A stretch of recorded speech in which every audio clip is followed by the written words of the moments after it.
y amigos de YouTube. Sean ustedes bienvenidas y bienvenidos a esta nueva cápsula de su canal Salud Conciencia. En esta ocasión tenemos el privilegio de contar con el doctor Juan Rivera Don Marco. Mi estimado Juan, qué gusto tenerte acá en Salud Conciencia. Agradecemos muchísimo que hayas abierto un espacio en tu agenda para platicarle al público de Salud Conciencia acerca de esta problemática de salud que está presente a nivel global y que durante muchísimo tiempo nosotros los latinos pensábamos que estábamos exenta de ellos, ¿no? Si bien hemos tenido muchos problemas relacionados con desnutrición, nunca pensamos que fuéramos a tener estos problemas de sobrenutrición. No sé, tú me corriges si el término es correcto o no, pero antes de que entremos en materia, me gustaría, porque aunque nosotros por acá en el instituto y yo personalmente conocemos mucho acerca de tu trabajo, pues para el público de Salud Conciencia, por favor, ¿podrías decirnos un poquito algo acerca de ti, tu formación, todo, bueno, no todo, un poquito de lo que has hecho, porque si no, tendríamos una entrevista súper larga, porque tienes una historia de trabajo en estos temas bastante amplia. Juan, muchísimas gracias por estar aquí. No, muchísimas gracias a ti, querida Belkis. Algo muy importante para mí es primero agradecerte por esta oportunidad que me das de participar en Salud Conciencia y para dar a conocer nuestro trabajo, para difundirlo a la comunidad, que es muy importante, es algo que a veces los investigadores no hacemos y pues es una oportunidad que me das. Muchas gracias. Y gracias también por la generosa introducción. Quisiera yo empezar platicando, Belkis, de la situación en México cuando yo me integré al instituto hace ya 30 años, en el año de 1993. En esa época predominaba la desnutrición en los niños menores de 5 años. Había también problemas de deficiencia de vitaminas y minerales.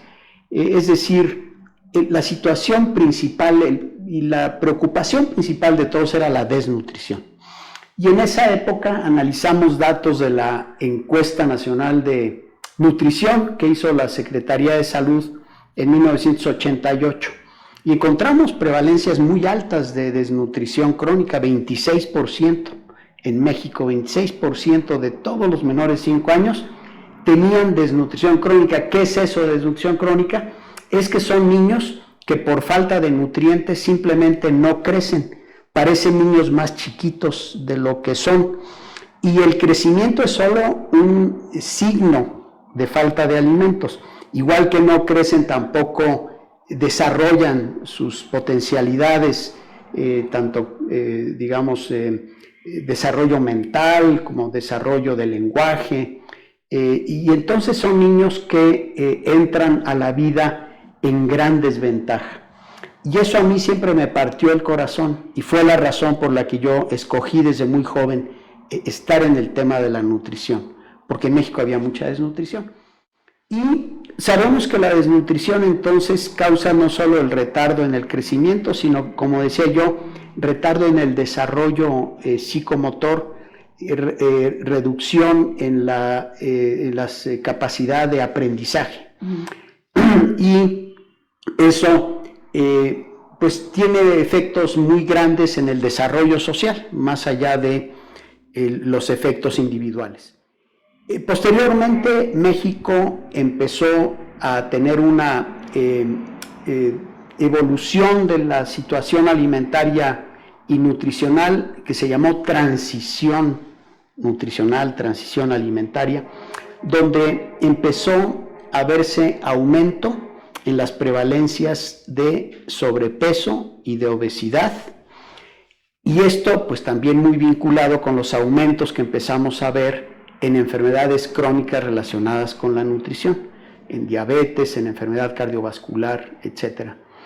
Y el día de hoy México tiene una situación de doble carga, por un lado tenemos niños menores de 5 años con desnutrición y la prevalencia sigue siendo muy alta, alrededor de 13%, para un país como México es muy alto. Y por otro lado tenemos que las prevalencias de obesidad ya en el adulto alcanzan cifras espeluznantes.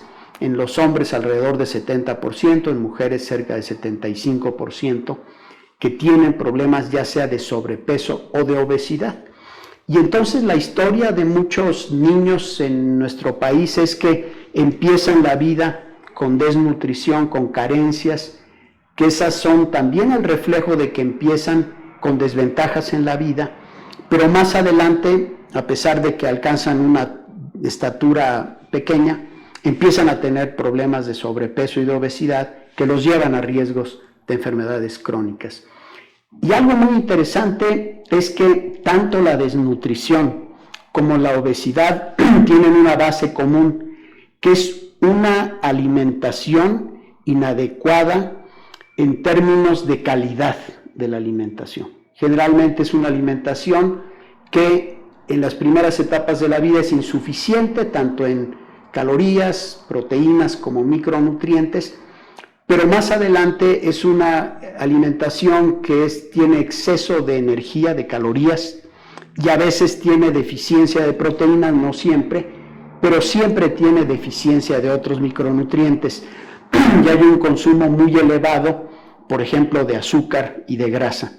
De modo que el término sobrenutrición, aunque es empleado inclusive por connotados nutriólogos, en mi opinión es incorrecto, porque la obesidad y las enfermedades crónicas que la acompañan no están relacionadas con un aumento en el estado de nutrición en general, es decir, aumentan las calorías, pero no aumenta la calidad de la alimentación. Entonces, nosotros podríamos entender que comer no es nutrición, porque parecería, de hecho, ante los ojos de las personas comunes, parecería que, por ejemplo, en mi caso, que como sabes, soy dominicana, la gente hace mucho énfasis en el consumo de arroz.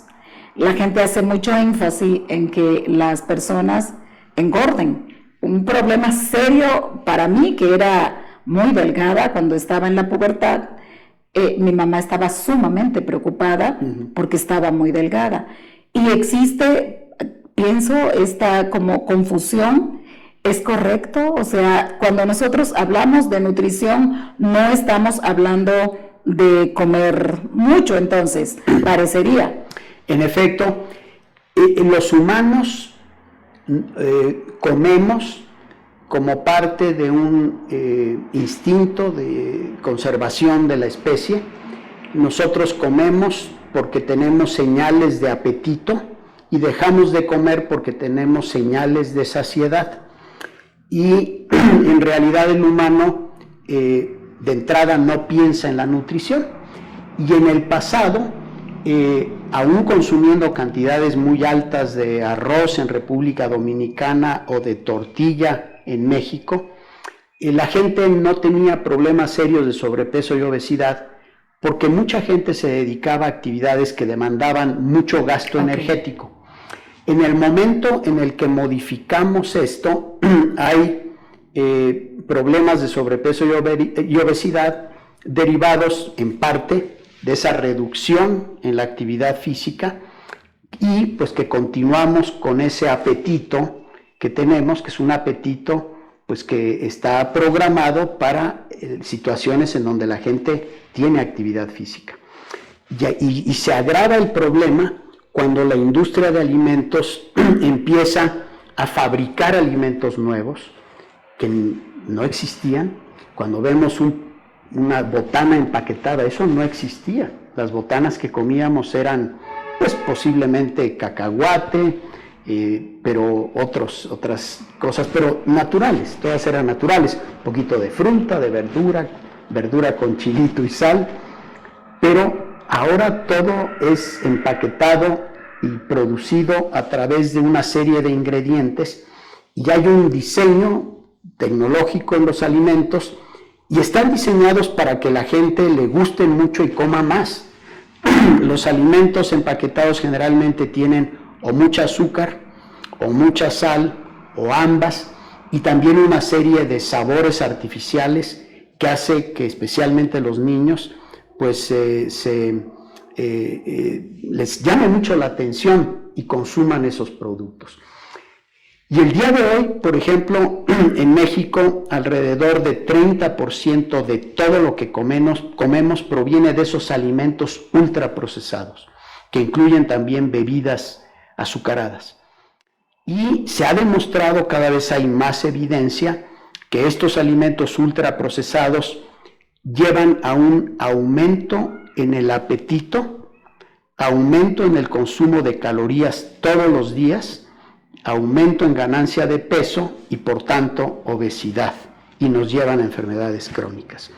Entonces, este fenómeno de modificación de los alimentos es un fenómeno muy preocupante en el mundo. México está consumiendo 30% ya de estos productos. Hay países como Colombia que consumen la mitad, alrededor de 16% de todas las calorías provenientes de estos productos. Pero hay países como Reino Unido y Estados Unidos que están consumiendo más de 60% de sus alimentos. Yo considero que América Latina, afortunadamente, todavía existe el hábito de cocinar, que es lo que nos puede salvar de esta situación de sobrealimentación porque consumimos alimentos ultraprocesados. América Latina se caracteriza porque la gente todavía cocina, a veces una vez al día, a veces 2 veces al día, todavía consumimos muchos alimentos de forma natural, la fruta, la verdura. Hay países donde ya casi todo es procesado, ultraprocesado, donde la gente usa el microondas para cocinar, si le podemos llamar cocinar. Países en donde la gente, pues si uno le pregunta, te dice, bueno, sí, yo cocino a lo mejor los domingos, o el extremo de una persona con la que hablé que me dijo, pues en la casa solamente en Thanksgiving se cocina, todo lo demás se compra o son alimentos congelados que sacamos y calentamos. Entonces, ese es un fenómeno muy actual y que preocupa mucho. A mí me preocupa sobre todo los niños, porque si tú ves en México, por ejemplo, te decía yo, el promedio en el consumo de alimentos ultraprocesados, es decir, son 30% de las calorías en promedio, pero si tú ves a gente de mi edad, digamos gente de 50 para arriba, el consumo es como de 25, y si ves a los niños, el consumo ya es como de casi 38 o 37%. Es decir, las nuevas generaciones están ya consumiendo más de estos productos. Un niño que desde muy pequeño toma bebidas azucaradas para hidratarse, se habitúa al sabor dulce y difícilmente se va a hidratar con agua. Ese niño, por ejemplo, que consume estas botanas que tienen sabores muy intensos, que tienen mucha sal o productos que tienen mucha azúcar, muy difícilmente va a comerse una verdura. Imagínate comerse una calabacita con ese sabor tan sutil y tan agradable que tiene, contra uno de esos alimentos industrializados. Entonces se van modificando los gustos, las preferencias, y eso es preocupante. ¿Por qué? Porque en el adulto uno puede argumentar que sabemos que estos productos hacen daño y el que quiere los consume y el que no, no. Pero en los niños comen lo que les permitimos que coman. Los adultos somos responsables, el Estado mexicano es responsable de garantizar el derecho de los niños a una alimentación saludable y no lo está garantizando. Y es que, Juan, si a esto que mencionas de qué es lo que están comiendo nuestros niños, agregamos lo que dijiste con anterioridad, el tema del sedentarismo que tenemos, nosotros jugábamos en la calle brincando. Ahorita el juego es mediante una tablet, un celular, tenemos más sedentarismo. Esto se adiciona a este consumo energético que no es para nada saludable, y tenemos este problema de obesidad que nos estás mencionando. Y en relación a esto que nos decías de que el Estado mexicano, que yo percibo que no solamente el Estado mexicano, o sea, yo creo que nuestros países han permitido que donde quien se haga responsable de la alimentación de los niños y de los adultos en general sea la industria. No estamos teniendo como la vigilancia correcta, adecuada, y de verdad, a mí me parece que el tema no es satanizar a la industria, porque la verdad ellos están cumpliendo el rol que le corresponde. Ellos hacen cosas que quieren colocar en el mercado y que quieren que se venda. Le corresponde a las autoridades, y de ahí me parece que este es un mensaje bastante bueno para aquellos diseñadores de políticas y tomadores de decisiones, para que se pongan la camiseta y vean las consecuencias que está generando el que no tomemos responsablemente un tema de salud pública tan importante. Ahora, Juan, a mí me gustaría muchísimo saber, tú decías en el año 1993, la prevalencia era 26% en lo que tenía que ver con desnutrición. A pesar de todo lo que nos ha sucedido y de que tenemos estas altas tasas de obesidad, continuamos teniendo, porque solamente en todos estos años, solamente 13 puntos porcentuales es lo que ha disminuido la desnutrición. Entonces es un problema muy serio.